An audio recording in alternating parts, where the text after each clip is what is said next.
జై భీమ్ జై భీమ్. చక్కని ఉపన్యాసం ఇచ్చినటువంటి ప్రధాన ఉపాధ్యాయులు గారు, టీచర్ గారికి మా అభినందనలు. ఈ సమయంలో మా డాన్స్ మాస్టర్ పసల నరేష్ గారు కొద్ది నిమిషాలు మాట్లాడి మేము కోరుతూ ఉన్నాం. జై భీమ్.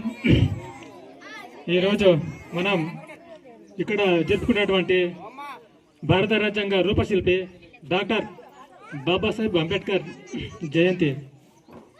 అయితే డాక్టర్ బాబాసాహెబ్ అంబేద్కర్ గారు 1891 ఏప్రిల్ 14న జన్మించినప్పటి నుండి ఆయన చిన్నప్పటి నుండి ఎన్నో కష్టాలను ఎదుర్కొన్నారు. మరియు ఆయనకున్న ఒకే ఒక ఆయుధం చదువుపై ఉన్న పట్టుదల. ఆ చదువుపై ఉన్న పట్టుదలతోనే అంబేద్కర్ గారు విదేశాల్లో ఉన్నత విద్యను అభ్యసించారు. అదేవిధంగా అంబేద్కర్ గారికి ఒక గురు శిష్యులు అయినటువంటి ఒక గురువు ఆయన మహారాజ్ సాయాజీరావు గైక్వాడ్.